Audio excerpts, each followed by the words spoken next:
Purnia IG का पदभार संभाला शिवदीप लांडे, गार्ड ऑफ ऑनर से नवाजा। बताया जा रहा है कि पूर्णिया रेंज के नए आईजी के रूप में शिवदीप लांडे ने शुक्रवार को पदभार ग्रहण किया। कार्यालय में सबसे पहले गार्ड ऑफ ऑनर से नवाजा गया, जिसके बाद उन्होंने प्रभार ग्रहण करते हुए अपने पुलिस पदाधिकारियों से मुलाकात की। इस दौरान पूर्णिया के डीआईजी रहे विकास कुमार उपस्थित थे। उन्होंने सभी पुलिस पदाधिकारियों से मुलाकात कर परिचय प्राप्त करवाया और फिर उद्यंत स्थिति के बारे में जानकारी ली। उनके पूर्णिया आगमन को लेकर पुलिसिया व्यवस्था चुस्त दुरुस्त दिखी। आईजी कार्यालय में स्वागत के लिए SP Upendra Nath Verma, Katihar SP Jitendra Kumar, SSP Alok Ranjan, DSP Pushkar Kumar, traffic DSP Kaushal Kishore Kamal, police line DSP Krishna Kumar सहित दर्जनों की संख्या में पुलिस पदाधिकारी मौजूद रहे। अब जो शासन द्वारा जो निर्णय लिया गया है और मुझे यहाँ पे नियुक्ति की गई है पुलिस महानिरीक्षक के तौर पे, तो उसी का चार्ज लेने आया था। और मुझे काफ़ी खुशी इसलिए भी है कि मैं विकास जी से चार्ज ले रहा हूँ।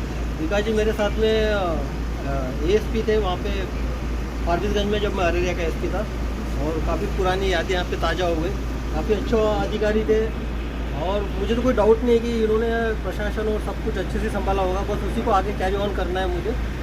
और उपेन भी मेरे साथ, जो एसपी पूर्णिया है, ये काम सहरसा में एसपी के तौर पे काम किया है, तो मुझे लगता है कि कोई दिक्कत होने वाली नहीं है। कोई कुछ नया करने की चीज़ है नहीं, जो अभी लीगसी चल रही है उसी को आगे बढ़ाने की ज़रूरत है। और सबसे इम्पोर्टेंट है कि अब मुझे देखना पड़ेगा। आप बोल रहे कि आप दोबारा यहाँ आए हुए, तो उस वक्त जब आया था 1 डिकेड हो गया, 1 दशक हो गया। 1 दशक के बाद मैं यहाँ आया हूँ, तो हर जिला का क्राइम का पैटर्न देखना पड़ेगा। क्राइम पैटर्न के साथ साथ नए जो ट्रेंड्स एक टाइम्स थे वो देखने पड़ेंगे। कुछ नए क्रिमिनल्स के गैंग्स कुछ यहाँ पे आए थे वो देखने पड़ेंगे।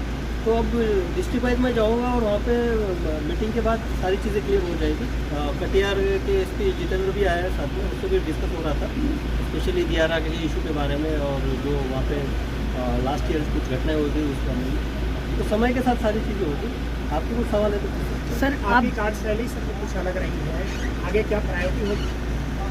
नहीं, मैं हमेशा जो संस्था होती है हमारी, एक संस्था का जो एक पिरामिड होता है, हायरार्की जो होती है, उसमें बिलीव करता हूँ।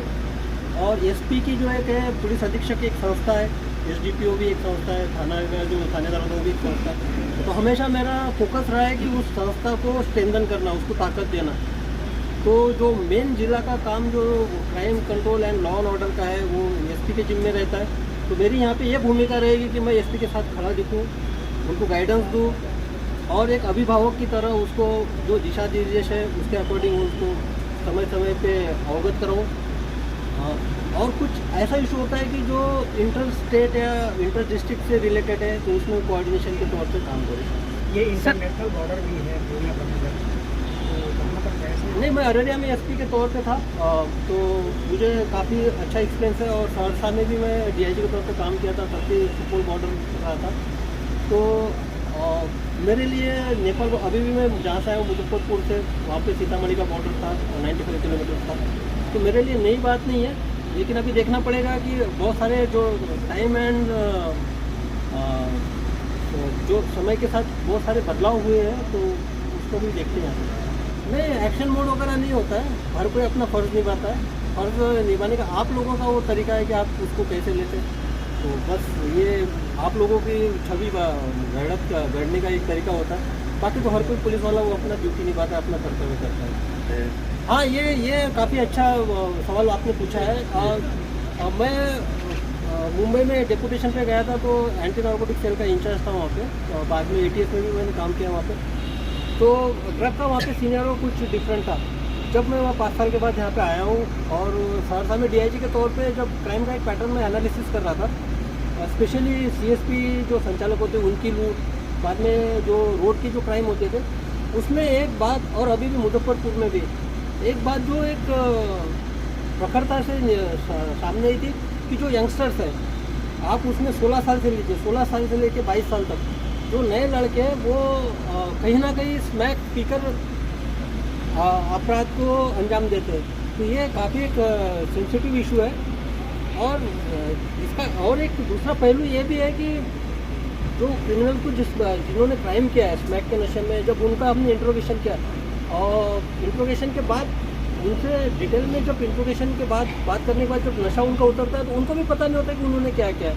मधेपुरा में भी ऐसे हत्या कर दी थी, उसको पता ही नहीं था कि उसने किसी की हत्या कर दी। तो ये भी एक डेंजरस चीज़ है, क्योंकि पहले का जो क्राइम होता था वो एक उसके पीछे मोटिव पता रहता था उस क्रिमिनल को। मुझे अगर मैं गोली चला रहा हूँ तो इसका क्या होने वाला है, सामने वालों को एहसास होता था कि इसकी जान जा सकती है। लेकिन स्नैकर्स से रिलेटेड जो भी क्रिमिनल्स है, स्नैक लेके जो भी ड्रग्स का आदि का सेवन करके करते हैं, उनको तो सेंस ही नहीं है कि सामने वाले पे करना, वो तो अपना ये कर देता। इसलिए ये और डेंजरस है हमारे लिए, और हमारे लिए इसके सतर्कता के पूर्वक इस पर काम करने के लिए।